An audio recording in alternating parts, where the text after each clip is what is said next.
Hi, it's Kendell Leneice, and thank you for tuning in to Conversations. That's Conversations with a K. I'm so glad that you tuned in this evening. If this is your first time, welcome to Conversations. I just had a first timer, so I'm gonna shout out my girl Shadada. Hey, girl, get well. Hello. She's feeling a little under the weather. Also, if this is your first time tuning in, as I said, welcome. And a little bit about me, I'm a life coach. I'm a motivational speaker. I work for a nonprofit. My main goal in life is to truly help people and to inspire people, motivate people, et cetera, et cetera, et cetera. I have this platform, which I'm so grateful for. And I also have a YouTube series called the Yup series, Your Underestimated Power. So it's just to sprinkle a little motivation through your day. If you are missing me, and you don't want to wait until Friday, you can check me out there. So welcome. All right. So this week, well, I have to shout out my boys. If you follow me on Facebook, Instagram, Snapchat, you know what I did last night. If you know me a little bit, you know who I love the most. New Edition. That's right. I went to the concert last night and had a ball. I can't even tell you how many times I've seen them, but I go off. I go hard for my boys. I've been a fan since I was 10 years old. Okay. 44. So that's how far we go back. Well, with my girl Chanel yesterday, shout out Chanel. We had a ball. So follow me on Snapchat. You'll see the whole story. It'll end soon. So it's at K Lenice. So if you're on Snapchat as well as Instagram. So they were good. It was, I forgot, it wasn't just a New Edition concert. It was Black Alley, who I love. If you've never checked out Black Alley, have you? No. Oh, if you've never checked out, that's like one of my favorite bands in this area. Okay. And they're reaching worldwide status. They're off the chain. Nice. So them, Babyface, New Edition, and Jill Scott. Okay. So it was like a holiday jam, they called it. It was in DC. So amazing as usual. I got my fix for the year. I'm trying to think, did I see them earlier this year? No. Okay. So that's my fix for the year. So enough about New Edition and on to this edition of Conversations. You've seen him maybe a couple of weeks ago. He was here with Purple Honey. This is David Skinner. Hello, everybody. He is known in Baltimore County as the Lead Man. The Lead Man. The Lead Man. He is here. He's going to educate you guys on the dangers and the hazards of lead. He's going to talk. He's going to give you all of that information. Also, if you're in the Baltimore County area and you're looking to get some type of assistance, we'll talk about that later. Absolutely. And if you're eligible, you can get that. So, I mean, it's a really, really important subject that you need to be informed on, educated, and just really know the signs, get the knowledge of lead, because I know I've talked to a lot of people and they're like, oh, well, lead is a thing in the past. That's what people think. No, lead is a thing of the now. Right. Still. And it's in a lot of things other than paint. Right. Lead. Absolutely. So that when people think of lead, they think of lead paint. Right. But that's not the only thing. It can be found in toys. Mm-hmm. It can be found in cosmetics that are imported from different countries overseas. It can be found in certain types of foods based on different cultural or and ethnic types of recipes. It can be found in the soil as well. Yeah. So lots of different sources. And you're going to hear all about that and more. He's very educated on this subject and he's very passionate about it. So I've heard him speak many times about lead. So you're on point with that. That's right. I always call him Alderman Dave, because he really cares about the people. Not Look a at crook. him. But Diamond doesn't have any competition over there. You know, he's in the politics game. But I call him because you really reach the people. I mean, I've seen you with my own eyes when we went to Turner Station and you were shaking hands and kissing babies like you were serious about it. So it's really a passion project. I'm a people person. Right. You know, my mom is from East Baltimore. My dad is from West Baltimore. So I'm just a Baltimore cat, right? You know? And I love to share that wherever I am. Right, and it shows because people come up to you and they talk They tell you what's going on in their hood, in their community.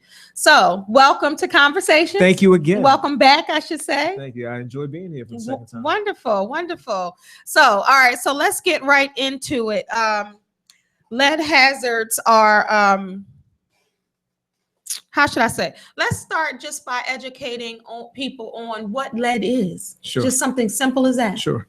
So lead is a natural material that you find on this planet. It's mined out of the earth, just like any other metal. It's a very soft metal, like nickel, aluminum, platinum, just any of those types of ores. It's been around since the beginning of time. If you go back as far back as ancient Rome, the ancient Romans found uses for it. They discovered that when you heat lead at a very low heated temperature, that you could manipulate it, you could bend it, you could do all types of things to fabricate different types of materials and coat different types of materials with it. One of the earliest uses that they did was to create the vessels, the huge vessels that they used to boil down grape juice to create this material called sapa, which is something that they added as a sweetener to their foods and to their wines. Kind of when you think about a chef and they throw some wine in the skillet for that reduction process. Think about that on a much larger scale, where the vats are, as wide as maybe 2 feet across and maybe 3 feet high, and just doing that for hours, maybe the whole day, to boil this concentrate down so that it becomes a thick, sludgy material. And they did that because it was a very sweet residual effect that came about. Lead. Yes. Well, the container that they used to boil, gotcha, it was mostly lead. They used to do it in copper, but then when they started using these lead vessels, they discovered that it rendered a much sweeter taste in the sapa. Gotcha. So this was something that they were purely creating and using this material to lend a sweeter flavor to their food. And we're going to talk about kind of the sweet flavoring effects of that later when we start talking about paint too. And it's toxic to animals and humans, right? Absolutely. Severely toxic. Lead is a neurotoxin. So what happens is once it gets into the blood, it begins to adversely impact the areas of the brain that control cognition, how we learn. And when you think about the demographic of humans that are most susceptible to these adverse impacts of lead exposure, we're talking about children under the age of 6 and pregnant women. The pregnant women, of course, have unborn children in their bellies. What happens, think about what a 6-year-old child or a child under the age of 6 is doing with their life at that time. They're learning, they're sponges. Their metabolism or their physiology is just, developing very rapidly, but it's also a very delicate and fragile process. So when you introduce something that is so harmful like lead, the reason why it so easily begins to affect them, because when you think of lead, you think about the periodic table of the elements. The symbol for lead is Pb, and it's very similarly shaped to calcium. When you look at it under an electron microscope, the molecules are just very similarly shaped to calcium. So if you have a child who's calcium deficient, is not eating the proper amounts of fruits and vegetables, and they're also deficient in magnesium and iron, once you introduce lead into that system, the body basically is fooled into thinking that, hey, that's calcium. Yeah, you look like calcium. You feel like calcium. So we don't really have calcium in here yet. The body doesn't reject it. It doesn't reject Right. it. It accepts it, and it begins to try to process it like it's calcium.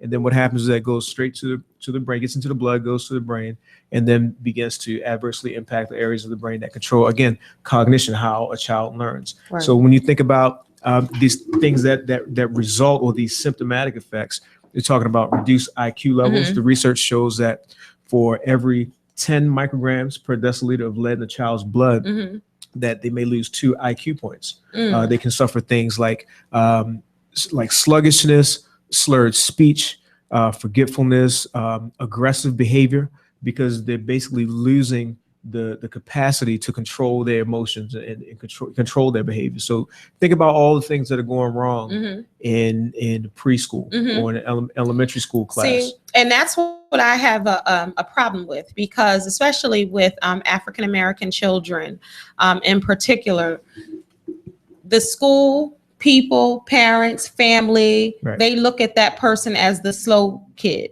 or he's not able to learn, or he's this, or he's that. They put labels on them, and some of them don't even know that they've been affected by lead. They could be the smartest and the brightest, but the minute that lead gets in their system, they don't, I guess people don't really know. And that's why I thought this show was important, because people don't really know the signs of if a child ingests lead. They don't know. They just think that something is wrong with the child, or that's just how the child is, or such and such is. You just think they're just acting up. Or hyperactive, because hyperactivity is a sign also, right? Attention deficit disorder, ADHD. And our kids are labeled with that all the time. All the time. Those situations also have been linked to exposure to lead and lead poisoning. And then when you think about and try to identify, okay, what is lead poisoning exactly? The Center for Disease Control back in 2012 lowered what we call the reference level, or this number that a pediatrician or physician is supposed to identify and relate to the family. Hey, this is a problem. We found this amount of lead in your child's blood. In 2012, the CDC lowered that number from 10 micrograms per deciliter to 5 micrograms per deciliter, because the research had already been showing for decades that levels as low as 2 micrograms per deciliter can affect a child, or can be responsible for any of these adverse impacts that you see associated with lead poisoning. The levels from 2 to 7. That's where the damage is done. So once the level starts getting higher, it's irreversible. 8, 9, 10, well, not necessarily. No? It depends on what the level is. It can or be how much it can be irreversible ingested. if nothing is done, if it's not caught early enough. And you don't do some sort of intervention with that family to make sure that hey, stop feeding this child junk food. Stop feeding this child low nutrient value foods. And people don't know, and I say this all the time, and I've said this on a couple of shows, and I was just talking to my mom about this today. Eating right, eating healthy, eating green leafy vegetables, fruits, all of that, eliminating processed foods, all of that affects your health in many, many, many ways. And you're saying that this is even one of them. And you talked about pregnant women being affected. So it's premature births. It really depends on what kind of health that person is at the time as well. And then with women, because you women are so diverse, so much more complex than us men. Oh, yes, we are. Yes, I admit that. Sure. I admit that freely. You heard him, right? Men are not that deep. Basically, that's what he just said. Well, I'm saying you all bear children. We contribute. But then you all do the hard work, the laborious aspect of it. I tip my hat off to you for that. But what can happen is that if you think of a female that's under the age of 6, if she becomes exposed to lead, let's say her level is a 20, she's exposed to lead in the house that she grew up in or house that she visited. Lead has a half-life of 25 years. What do you mean by that? Explain that, please. So half-life means that potency, kind of like potency, the concept of potency. So if at the time she was 6 years old, she developed a level of 20 micrograms per deciliter. Within the next 25 years, that level of 20 could reduce and just kind of gradually dissipate to half, which would be 10. Got you. So within 25 years, if that child, grows up as a woman and becomes pregnant, the lead content that was in her blood may not necessarily still be in her blood. Got you. But it could be in there in her metastasizing her bones or in the bone marrow. But then when she becomes pregnant, it can be leached back out into the blood system and then transferred to that unborn child. And it can reduce system. And I know I was reading it can reduce the growth. Absolutely. It could do a whole host of different things for a pregnant woman. Right. And then if she's calcium deficient, then that makes it because the potential they're not even worse. They may not detect it at that point. They may not detect it. They may not be testing this pregnant woman for They lead. might think it's calcium and kind of prescribe, extra calcium or more orange juice or whatever it is. Because what happens is that if physicians are not being very, very proactive in asking questions about, why do you think that is? Well, because physicians are people too, and people have their own, volition to basically think what they want about certain issues. And what you have to really keep in mind about the lead poisoning and lead paint issue is that from this inception, when it kind of was exposed that, okay, this is a problem. There are letters from Benjamin Franklin back in 1765. And I heard you talk about that before when we were at when our he last says, hey, how long are we going to know Yeah. about such a terrible thing before we do something about this in 1765? So let's talk more about the history of lead. So Sure. when did it, I know when they started doing something about the problem, but when did people really know, hey, this might be an issue? Well, people knew a long time ago, because when you hear the word colic, that is colic, like colicky babies and different things like that. And that is a cough, and that was very early associated with exposure to lead dust. And what happened, like when we go back, when I was making the point about Benjamin Franklin, in 1765, the archivist found a letter that he wrote to another gentleman, Benjamin Vaughan, where he says to him, how long can we know about something like this before we actually do something to correct it? And what year was that? This was 1765. That's crazy. And then when you fast forward in our time machine to roughly around 1897, there was a family by the name of Aspinall. And this document publications when they were advertising Aspinall's enamel, non-leaded, non-poisonous paint. They basically heard, Benjamin Franklin's cry 100 years earlier. Said, hey, Ben, we heard you. We have a solution. We have a paint that doesn't have lead in it. We have a paint that is not going to adversely impact the health of human beings who are using it and painting it in the places where they live, work, play, worship. So it's 1897 now, and I think it's time to get rid of this whole colicky lead paint poisoning thingy. So, but it didn't happen. It didn't happen, not the way it could have happened. Right. Because as you see another 100 years later, you start seeing magazines and periodicals, painting magazine. Like if you will go to the barbershop and you see Maxim and Jet, these guys are reading painting magazine. Right. Because America was growing, burgeoning as a country. People coming in from all different parts of the world. So we had to expand, had to build housing for them. They wanted to raise families. And when you start building your homes, you need to paint them. You needed to coat them to protect them from the elements. Lead paint was perfect for that. The reason why is that you're adding a metallic substance into this paint pigment to protect your wooden surfaces, your stone surfaces, your metal surfaces. It was a very durable additive to add to paint. And then it was really, really pretty because again, it's metallic. So once the light hit it. So that lead element gave the paint a little oomph. Absolutely. It made it pop. Right. Made it pop. But then it just did a really, really good job of protecting those surfaces from the elements, from the wind, rain, erosion. So let's talk a little bit more about exposure. How can people, I know you talked a little earlier, but how can people be exposed to lead? Well, what happens is that lead paint begins to deteriorate after a while. It protects surfaces for a very long time. But then when it begins to crack, chip, flake, deteriorate, it creates dust. That dust can be very fine particles that can be airborne. So it's not even something that you would see possibly, or it's not something that you would take and put it in your mouth. It could be in the air, in the air ducts, it could be in all the of air, that. and it usually stays airborne about 3 hours before it settles. Wow. Because it is a little heavier than the regular household dust, but it can still be interspersed with that household dust. And then if kids are down on the floor, because it can be even larger as particulate matter that you can actually see sediments of, or it can just be, paint chipping off the wall. That's on the wall because, and I'm sure some of you guys have seen that, where the paint is chipping and the little pieces of paint chip off.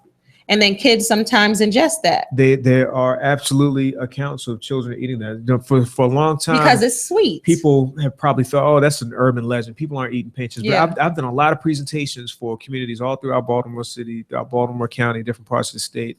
And I've had people raise their hands and, say in a public group, yeah, I used to eat paint chips when I was a kid. People in school used to eat crayons too. People, I'm not, you know what I'm saying? Absolutely. Kids will eat a lot of things, but you said earlier that lead paint is sweet. So right. And the reason why, if a child takes that and eats that, it's a sweetness to it. And the reason why, you're going back to the presentation that you heard me say before. The reason why that lead paint does have a sweet taste and why people might be inclined to put it in their mouth over and over again is because another marketable aspect of it is that it smelled good. The paint smelled better than probably stinky old non-poisonous, non-leaded asphenol. And we're attracted to good smells. They added vanilla extract, natural vanilla extract. And you know what that smells like. That's one of my favorite scents. Smells like cake. Like even in Bath and Body Works, Victoria's Secret, I love that vanilla smell. And a lot of people love the vanilla smell, even so much as when you're trying to sell your home. Absolutely. They want you to have vanilla in the home. Yeah, bake some cookies because you got the vanilla in the cookie dough mix. Exactly. So of course that's attractive. Right. Yeah. And I have an anecdote that goes with that, a personal anecdote. So when I was in college, I used to paint my grandmother's house and people's houses. I learned how to paint from one of my dad's friends when I was 13 years old, right? Real cool. I was good, was nice with it. All right. So I was like, Granny, when I need my house painted or I need to have a paint party, Craigslist. Are you still good? Craigslist. So what you trying to tell? So you ain't gonna help us out? No? I'll come and supervise. I'll come supervise. So see, Alderman, he's too big now. I just said you help the community, but you won't even help me. Supervise the community. All so you capacities. Get the people though for me. Absolutely. Okay, absolutely. That works. It'll be a tight job. All right. But my anecdote is that so when I was in college, I was painting my grandmother's house, and she finally said, "Okay, I'll let you paint my house." So we went to Sears, got the paint, and I'm getting my stuff all together. I got the paint out, got the rollers, brushes, the tarps, tape, everything ready to go. My granny comes running out of the kitchen. Wait a minute, David, wait a minute. And she's got vanilla extract and she pours it into the paint. I'm like, Granny, what are you doing? So she was doing it before. Yes, because she was used to that vanilla smell. And Sears obviously had changed the recipe because, of course, in 1978, the Consumer Product Safety Commission banned the sale of lead paint to consumers for residential use. Right. So you couldn't get it at Sears or Sherwin-Williams anymore. Yeah. So Granny's like, no, I still need that nice lead paint smell. Right. So I'm like, Granny, what did she say? It'll be okay. Just mix it up. And sure enough, that paint smelled good. So were you licking it as you were? Nah, I tried not to. I don't believe she was probably in there baking a cake, so I was probably right. Spatula. But isn't that something? But let's talk about 1978 because a lot of people, and you guys know that I'm in housing as well to a certain extent. But let's talk about that. So even when we have to inform people about lead, and if your house was built before 1978, then you want to check. So let's talk check to see if it contains lead of some form in that house, whether it's the dust, whether it's the paint, whatever it is. So let's talk about what happened in 1978, why they chose that particular year. Well, we actually have to go back to 1921. Okay, let's do it. It's all about the time machine, right? Let's do it. You're the expert. In 1921, there were some countries in Europe that said, hey guys, lead paint is bad. It's poisoning our children, and we probably shouldn't poison our children. So we want to create this treaty, and we want other countries all over the world to sign on with us and say you agree, yes, lead paint is bad for human beings. So let's stop using it, at least in homes where human beings spend most of their time. So that's 1921. That's 1921. So clearly they didn't stop. Well, they asked countries all over, and a lot of countries said, hey, that makes sense. We're going to do it. You know, countries like Afghanistan, you know, Cambodia, you know, in the 50s and the 30s, you know, Nicaragua, other European countries. Then they came to the United States, of course. We were, you know, these worldwide leaders. But we said no thanks, because the lead corporations were too busy making money, millions of dollars. Money over health, people. Does that sound familiar in 2015? With poisoning children, right? So then let's fast forward to 1971. So finally, shout the United States Congress. It was the year that I was born. That was the year I was born. There you go. 1971. See, things got done in 1971. Big things were popping in 1971. And my birthday is coming up too. All right. 24th. All right. Happy birthday. That's right. Happy birthday today. Me and yeah. Jesus. You and he say him and Jesus. All right. Well, happy birthday on air. Thank you. Yeah. And but but we have to, again, we're going back to 1971.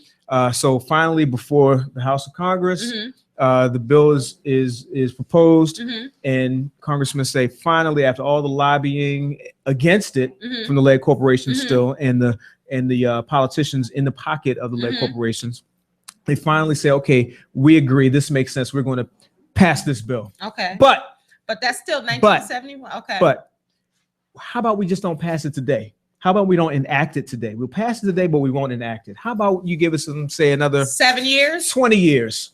But you know how things go in Congress. Is always a negotiation. So they probably negotiated, finally agreed to, okay, we'll give you 7 more years to continue making your billions of dollars now and poisoning millions of kids. So money over health. Absolutely. That's what it was. So not much has changed. Well, it's still it has changed. It absolutely has changed. I'm talking about money over health. That's a whole nother topic. I mean, money. Hey, right. Look at the Republican that's what I'm saying. Candidates right now. But people, it's almost like even then, and you look now, and I don't want to get on my soapbox because I definitely have an opinion. But all right, but people, I mean, it's to the point where it's clear that people don't care about people. Well, some people care don't. About the dollar bill. We know we do, but I'm talking about people as a whole. Right. It's really if you had to choose between a person or a person's health. I mean, the truth money, is that there are a lot of people who just subscribe to the Machiavellian principles, and that's the code that they live by. Unashamedly, that's true. Unabashedly. Very true. You know, I mean, hey, that's what they believe. Tell them what that is. What Machiavellian principles? There's a book called The 48 Laws of Power. I know a couple people whose lives it really kind of mess with their heads. But it basically says that, you should only think about yourself, always put yourself first. Don't worry about anybody else's feelings. Do whatever it takes to get ahead. Those are Machiavellian. Step on whoever principles. You need to step on. Right. Do what you got to do. It sounds like Donald Trump. It does. Right. It does. And some other people in his party. We can have a list. We can talk for a very long time about who that seems to kind of fit perfectly. Right. For sure. So 1978. So when 1978 came, it was 1978, what happened as far as lead was concerned? So in 1978, again, finally, the Consumer Product Safety Commission was empowered to ban the sale of lead paint to consumers for residential use. So again, you could not buy it at Sears anymore. You couldn't buy it at Sherwin-Williams. You couldn't buy it at any of your local hardware stores as a consumer for residential use. But you could still buy it as a manufacturer of goods whose manufacturing was not regulated as not being able to use lead. So there were many other buildings that you could still use it in. As long as they weren't residential buildings, you could still use it in schools. So if you were working there, the children were there, or people, so you can still be subjected to it. Well, yeah, you can. Just you can not still, in your home. Well, absolutely. Still during that time after 1978. So absolutely. Did they ban it now for businesses as well? Commercial properties? No, it's not banned for commercial properties. So can you buy lead? Can you buy paint right now with lead in it? If you have the proper credentials, or if the distributor or wholesaler is not. I need to find out about this scrutinizing. What's going on in here, Lisa? We might need to find out. Well, you can already tell from this. This is an old building. This building is more than 100 years old. I can tell by the framing around the windows, because that's old, post-colonial type of architecture. Okay. And that is absolutely original wooden components, which more than likely has that original wooden paint. So unless a contractor came in here and had a lead certificate to, as a lead abatement supervisor or a lead abatement worker, and follow the proper lead paint removal guidelines as predicated by the EPA, then you still have these leaded surfaces in these types of older buildings. So what can people, if that is the case, what can people do to prevent, I guess, from being affected by lead? What Well, can you do? there's definitely things that you can do. The EPA also publishes a booklet called "How to Protect Your Family from Lead in Your Home." Okay. They publish it in English and the Spanish. EPA is the Environmental Protection Agency. And that's something that you can actually just find online very easily with a Google search. Right. And they also have a checklist too. Yes. They have a checklist.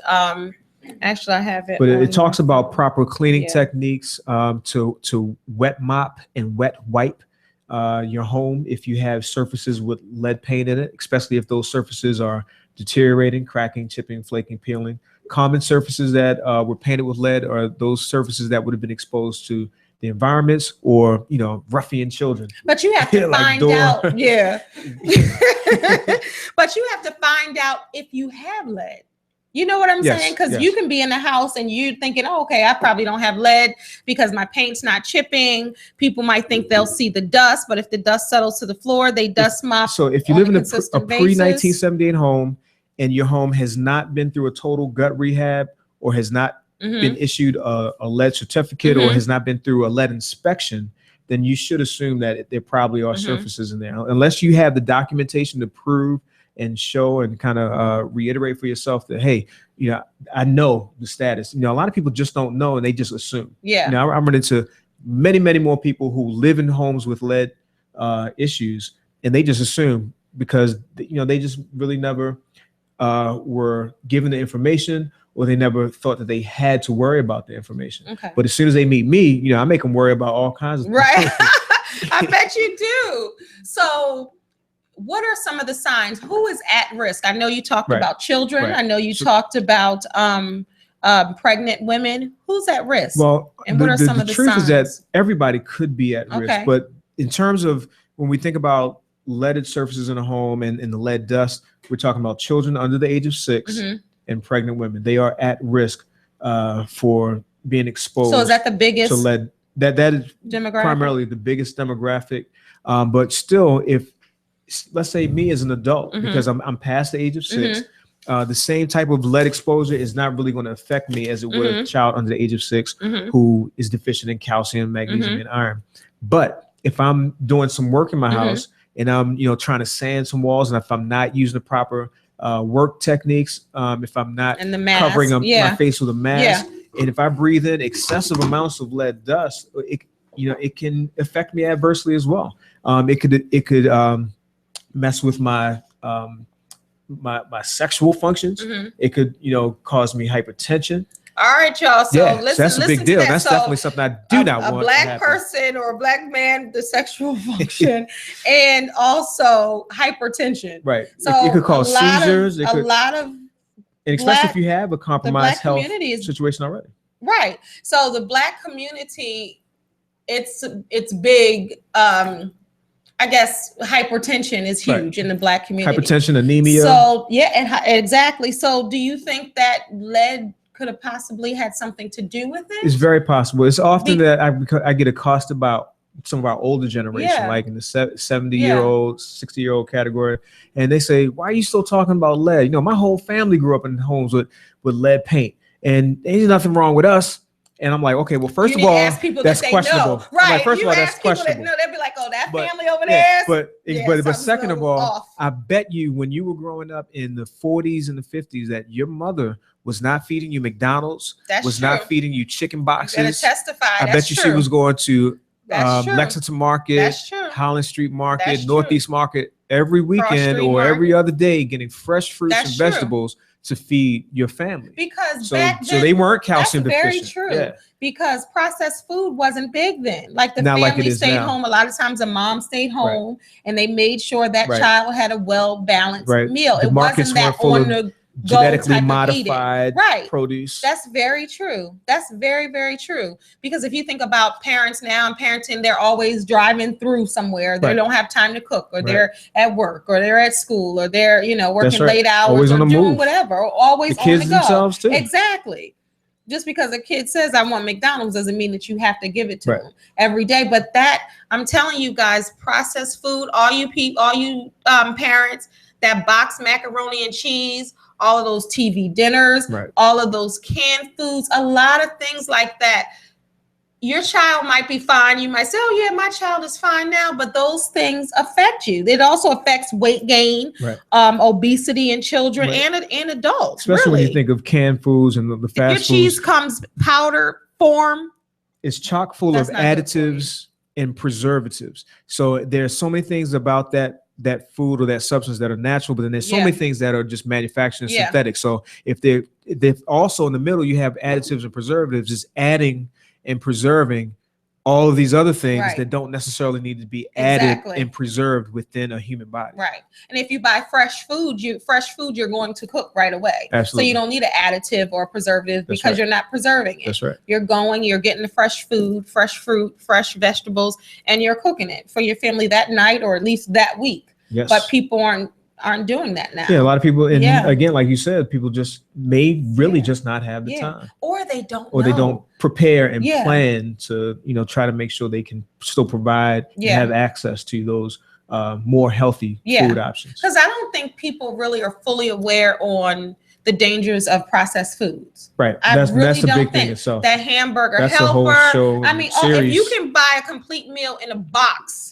That's if you don't know, okay, but what is processed? What's not processed? If you can buy it in a box and it's in the cabinet, or if you can buy a whole meal that's in the freezer, a dinner, that's processed. Right. For all you have to do is press a button. Right. Exactly. Or just boil some water. Right. Right. Exactly. And like I said, if your cheese comes powder form, if all of that, you think, think if it doesn't grow naturally. I'm not saying you got to be a health nut, you got to be crazy with it. But you can't have any processed food ever. But like you said, you do have to make good choices. It has to be anything in moderation. Right.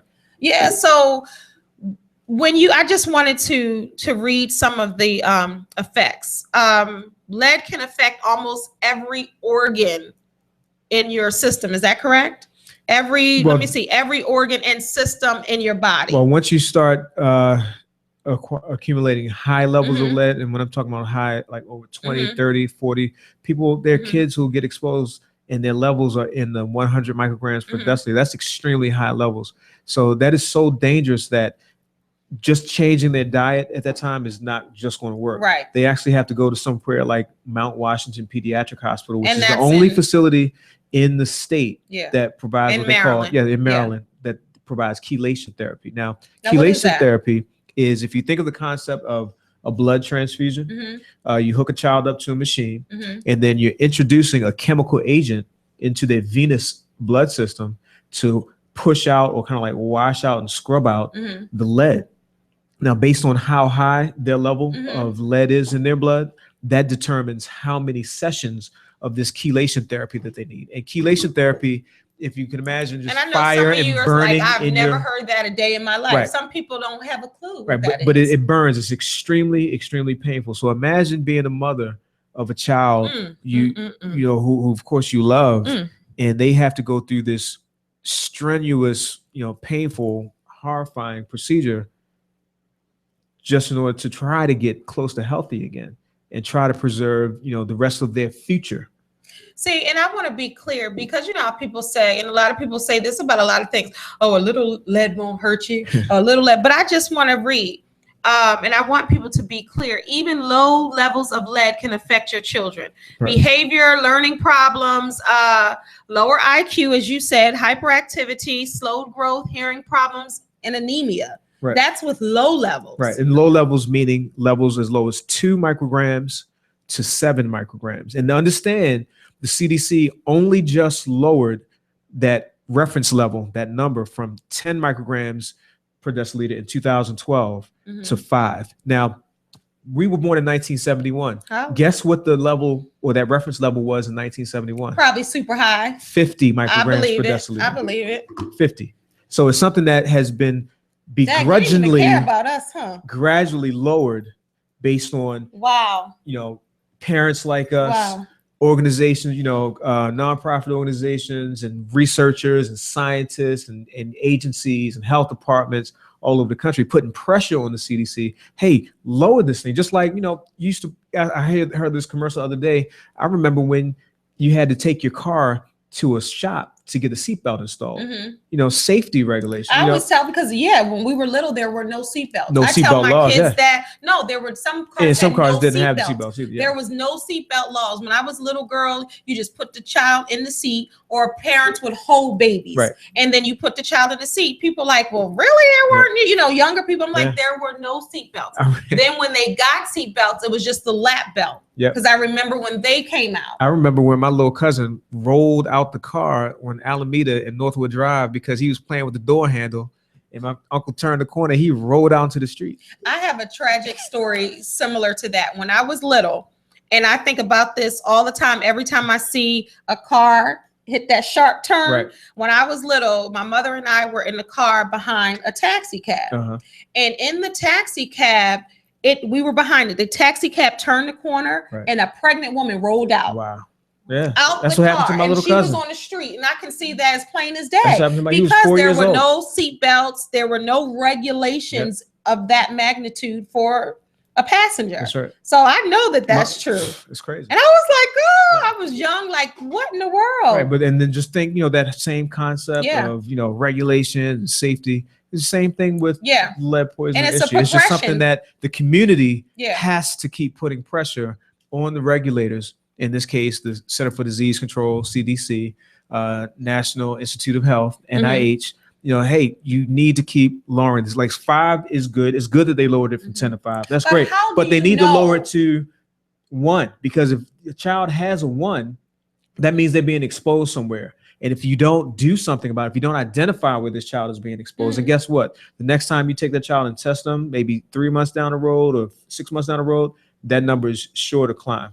Okay, so you're talking about the levels, and somebody out there might be saying, okay, I hear you talking about the levels. You can't have this, but how am I going to know what my levels are? So how do I even know that to go to the doctor to possibly test me for my levels? Like, how do I even know that? Well, and that's the thing. The community has to realize that you don't know. So that's why you need to get the facts. So you think that based on your housing situation, if you live in a home, or even if you visit a home, or even if you visit a home built before 1978, then you need to get your child tested to see, you take them to the pediatrician. That's and say, very interesting because you can go visit somebody. You don't ask. So, absolutely. I mean, you just broke it down, but most people don't know. Okay, let me look at this. This house was built before 1978. So when you're going to visit someone, or you're going to your grandmother's house that had her house for the last 60 years, you don't know. Or if you're going to visit, you don't know. Because you don't go in the door and say, hey, you got a lead certificate for this house? You don't do that. We don't do that. It went off? How long ago? Oh, we're over? No. Is it still going?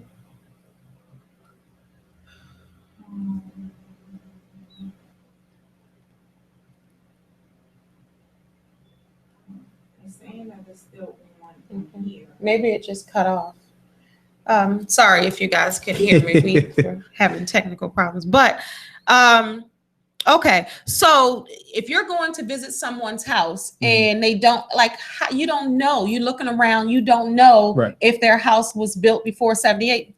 Should you ask people, or when you get the child's annual checkup, should you just get tested for lead? And yes. Okay. You should ask people, say, hey, have you ever had your house tested for lead? Okay. I mean, because not only are you doing something proactive to protect your own child, but you're helping them to protect their own children and any other children that visit the house. Because at least it starts a conversation. Got you. It might offend somebody. Hey, who cares? You're talking about the safety of your child and other children and pregnant women who could be in that environment. Right. So it's up to you. That's just like asking somebody their status. Like some people feel uncomfortable asking as far as HIV, AIDS, and all of that, or any disease, or if you have any history of any disease, or what's your medical history, period. Some people have a problem asking. Some people have a problem asking about credit or how much savings you have.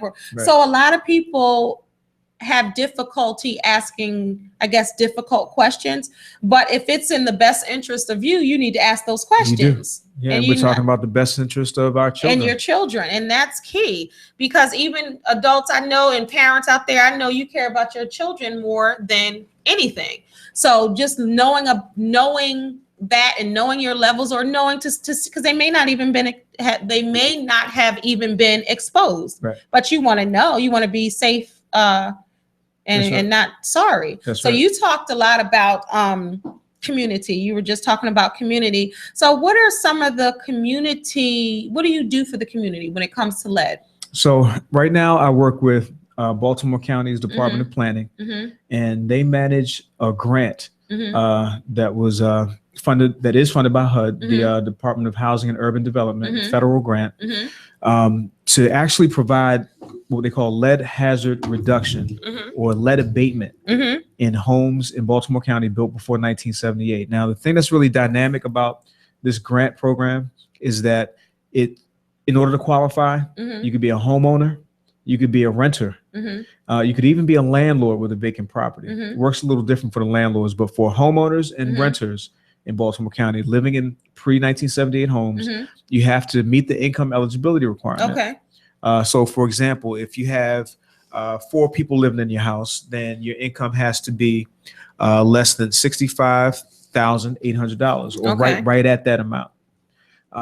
But also, if it goes a little bit over, we're able to make. So a lot of people would qualify for this. It looks like to me, when you look at the income guidelines, they're not low. I know a lot of government programs, when you look at the guidelines, people are like, oh, well, you can't make anything in order to qualify. But this is good. Absolutely. Family of 1, 46,100.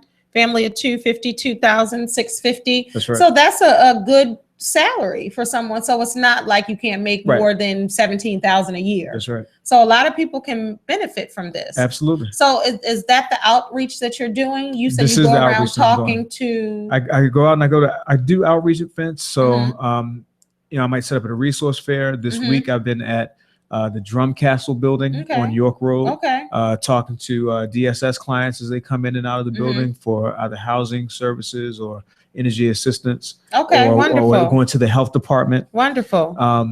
But what this grant also does is that it can provide up to $15,000 to do the lead hazard abatement work in that property, to get that property to a lead safe standard. So the tenant, if you're renting, the tenant would not pay for that. Clearly, that's a grant given to the landlord, because if you're a renter, you have to ask the landlord if it's okay. Well, technically, the way it happens is that the tenant in a rental property qualifies that property as the occupant in it because of their income. Because of their income, and because of the fact they have a child under the age of 6, or a pregnant woman that lives in that property, or simply comes to visit that property.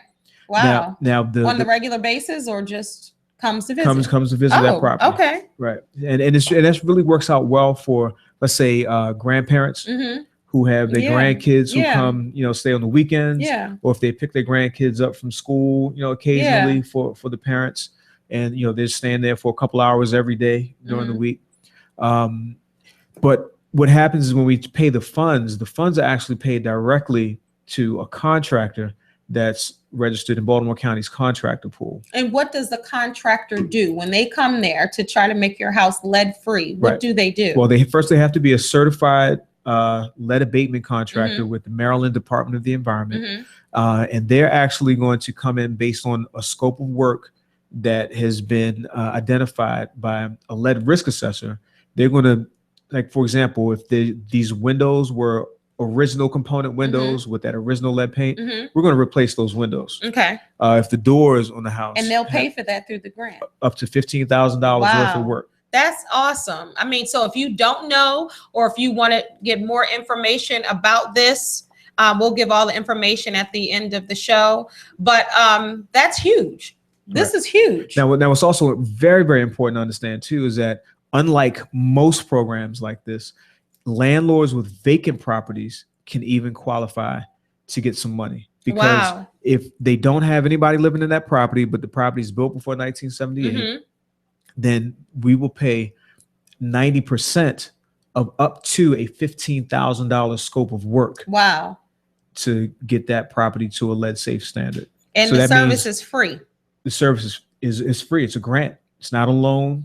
There's no hidden charges. Because sometimes I just want people to understand, because people understand the language of free. Free. You see when that? You say grants and Free. You say different things like that. Some people, they're that section of the I have population, to reiterate. They know what a grant is. Right. But then there are some people want to hear, is it free? Right. Because you can say grant I'll say grant all day long. But is it free? I'm sorry. This is free. Is it free? This is a free program for eligible homeowners, renters, and for landlords with vacant properties.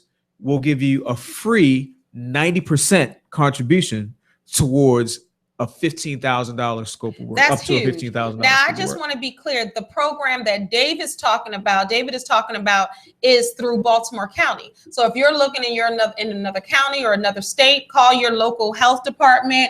Call should they call the Office of Planning in that particular if they're in area? Other jurisdictions in the state of Maryland that are not Baltimore City or Baltimore County, they may have a very hard time trying to find a program like this. So what about other states? But they do need to call their housing department. They do need to call their health department and demand that they apply to the federal government for these funds to do the same thing in those jurisdictions. So you need to demand, that's with anything. If you feel that this is a need and you feel, which it is, and you feel like this is important to you, this affects your children, this affects you, children to come if you're pregnant, you really have to demand something like this in your county. Are other states doing this? Some other states are doing it. Okay, so but some other states make it real easy not to do it as well. So you got to remember, it's a very political, very, financial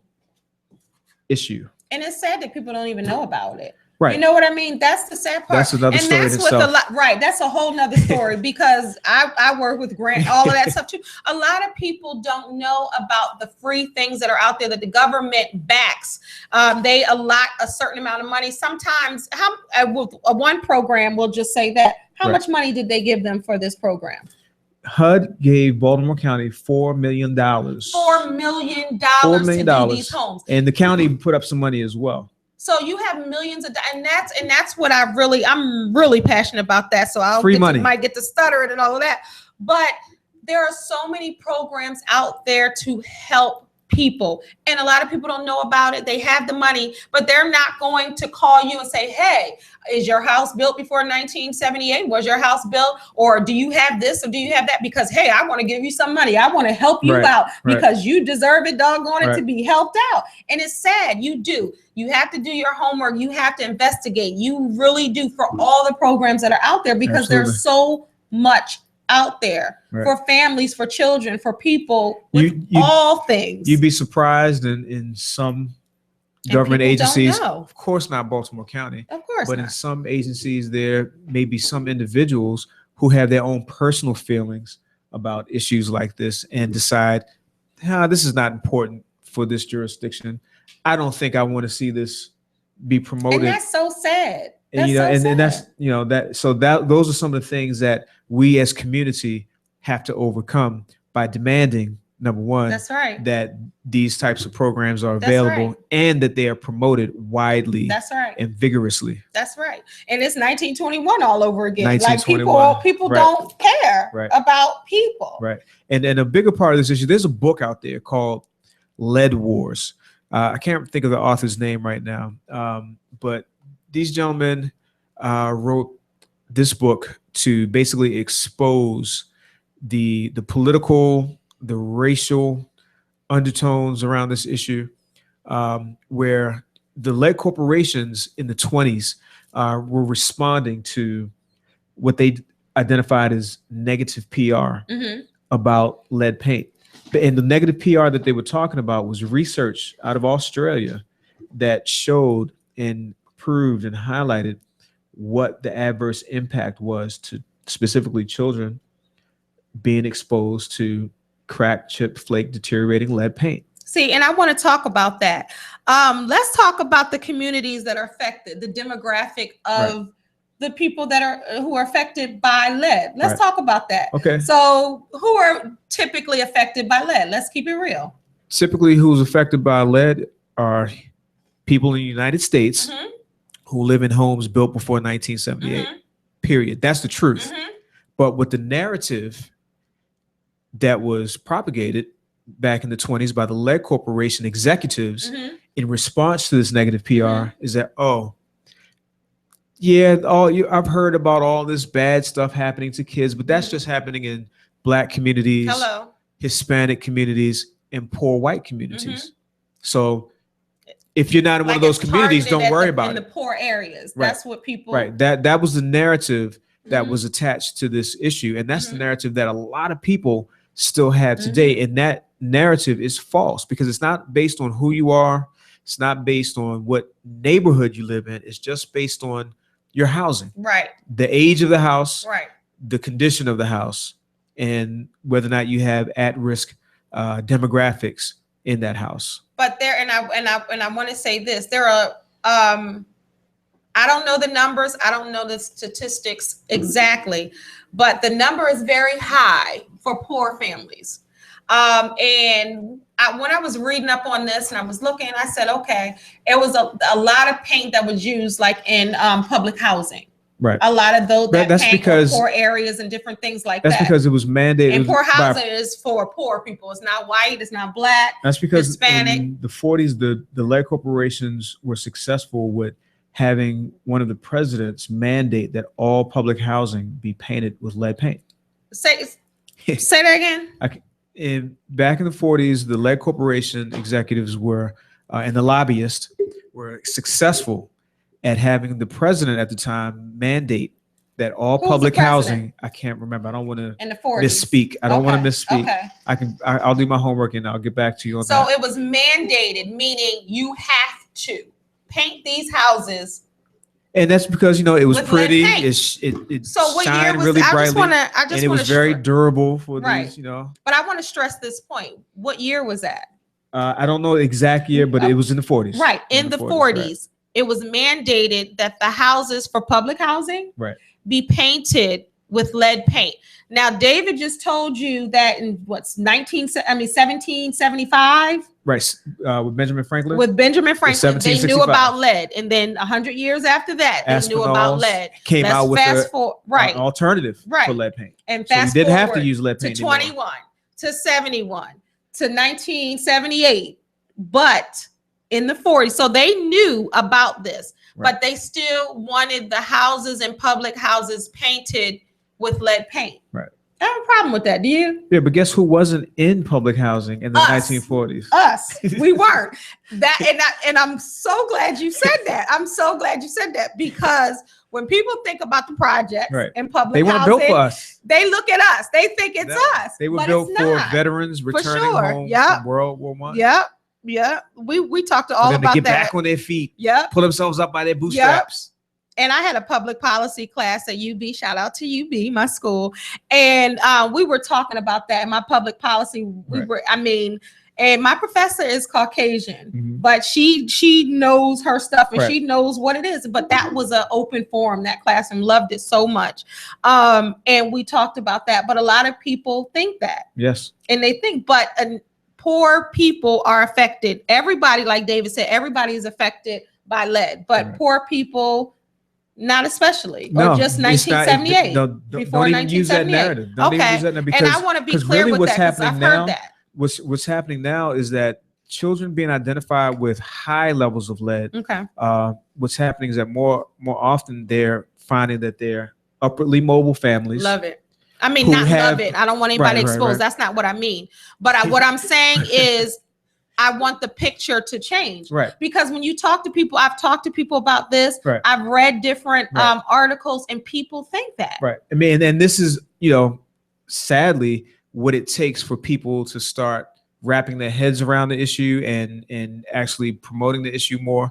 But what's happening is that families with disposable income, more upwardly mobile middle class, higher middle class families who have the money to buy like an older home and do a Bob Villa on it and DIY it, go in there kicking the walls out, kicking the windows out. They got their little kids with sledgehammers helping mommy and daddy. I know that has nothing to do with that. Right, but what happens is that they don't have the knowledge of the environmental protection agencies repair, renovate, right protocols. So they're not wearing masks. They have their kids in there when they shouldn't be in there in the first place. And then these kids are turning up with these high lead levels. And so it's basically changing the face of lead poisoning. See, and children, everybody that knows me knows I have a passion for children. I love children. And it doesn't matter what color you are, what race you are, children are children to me. Children are the most innocent people on this earth. Right. And to know that it's affecting the children of all walks of life, that upsets me. And that there are programs like this to kind of rectify the situation. And a lot of people just don't know about them. Right. But when you go take your children to their annual checkup, hopefully you're doing that. If you're not, let's start from there first. Take your children annually to the doctor, or take them if you or clinic suspect or hospital, whatever you lead paint in your house, deteriorating conditions in a pre-1978 house. If you don't know, then get the best thing to do is get the facts. Get your home tested, get your child tested, get the facts. So, and this is, I just want to wrap up in a few minutes, but if you don't know, on the EPA website, www.2.epa.gov, that site, there is a lead poisoning home checklist. So it just has 5 simple questions if you don't even know if you've been exposed. So just go look on there, and just look on the site in general when they talk about lead poisoning. And also, and if you have questions about the Lead Safe Baltimore County grant program, you can always call us. And also at your job, this is one of the questions. Yes. Like you were saying, do you work with lead in your job? A lot of people don't know. Right. A lot of people working with metal, construction types of activities. And, they expose themselves to lead material. And if they don't take off their clothes before they go into the house, that can be a very big problem. If you're trying to come home and hug your kids and you still have that, those metal shavings in your skin and your hair, on your clothing. When your child goes to hug their father, you might be in your beard. You got to have a separate place to put those clothes before you actually come into the house or that living space where your child is going to be. But to contact the Lead Safe Baltimore County Grant Program, you can call us at 410-887-3668. And that's for Baltimore County. And I just want to read quickly the 5 questions that they ask on the EPA website. Was your home built before 1978? Do you see walls, furniture, or window sills in your home with chipping or peeling paint? Do your children play with lead or play in lead containers soiled near your home? Do you store food in imported pottery or pottery that contains lead? And also, do you work with lead in your job? Right. So it's beyond paint, like David was talking about earlier. And be careful about the toys. Right. With us coming into this Christmas holiday season, be mindful of the toys. You can go to the Consumer Product Safety Commission's website, and they try to do as best of a job as they can in identifying toys that are being imported from different countries that don't observe the same manufacturing regulations that we do in the United States as it pertains to lead in these types of objects. So their website, cpsc.gov, shows you recalls or alerts on all types of goods, especially toys. But you want to be careful. You can find these toys that have been found to have too much lead, that are in Walmart, that are in Target, that are in the dollar store, anywhere where you buy toys. Toys R Us, toys like, it'll say lead free or lead safe, because even with water bottles and things like that, I've gotten some that say lead safe. It can be in the plastic toys, it can be in metal toys. So if you're not careful, you could be exposing your child to a potentially harmful play object. So. Okay. And I thank you. This was very educational. You're welcome. I thank you for having me. I really think that you helped somebody out there. They're going to get their child tested. They're going to get themselves tested if they're pregnant. They're going to start asking questions. And that's really what just call us. If you have more questions, just call us. Right. And that's what this show is about, is really to just really inspire people to do things differently. Right. To kind of educate people and just make them aware of what's going on with them. And I say it all the time, you got to ask questions. If you don't know, if you don't think you know, ask questions. This is your life, truly. So you really have to ask questions, and you have to take your life by the horns. The last question I typically ask people, when you look at your future, what does that look like?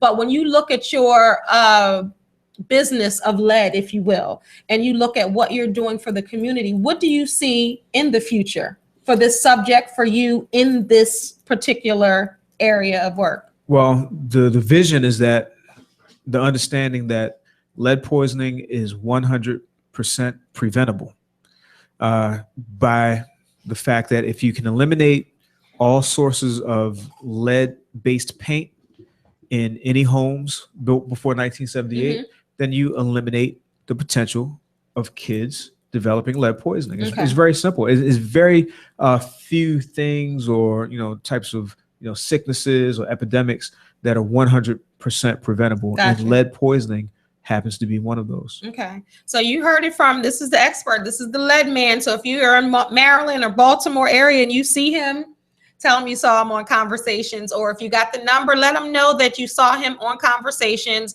and he prompted you to call your doctor to make an appointment for your children, or he called, it prompted you to call 410-887-3668 to find more about the Healthy Homes, Homes program. And I can also come out for free and do presentations on lead poisoning prevention, the Lead Safe Baltimore County grant for your community group, for your church group, for your basketball team, whatever you got. I can do presentations, so I can help to get this word out and educate and empower. You really do. It's very informative. He gives an excellent presentation. So you got a little taste here. He was breaking it down for you guys. So I really appreciate you. Thank you. And thank you for tuning into Conversations. I really appreciate it. I appreciate it. So I hope today's show was informative and educational, as I said earlier. If you are experiencing signs of lead, please contact your local health department, or if you're in Baltimore County or Baltimore City, please, or for Baltimore City, please, Baltimore County, the Office of Planning. 105 West Chesapeake Avenue, Suite 201. There you go. You can severely be affected for a lifetime with lead if you don't act on it early. You could. Correct? Okay, so take care of yourself, take care of your children. You are all you have. Don't stay ignorant to the facts and the effects of lead. For more information, you can also visit the EPA website, but just educate yourself. That's with everything. Educate yourself and do the best for you and your children. Please Anything else you want to say before we adios? Get your home tested, get your child tested, get the facts. There you have it. Thank you for joining me. This is Kendell Leneice, and you have been watching Conversations. You can reach me at livingtruelivingyou.com, and I'm also on Snapchat, Instagram, Facebook. Facebook is Living True Living You Life Coaching. So please follow me on Facebook. Thank you for tuning in. Remember, you are a star, so don't let anyone dim your shine. Thank you for watching. Until next Friday. Peace.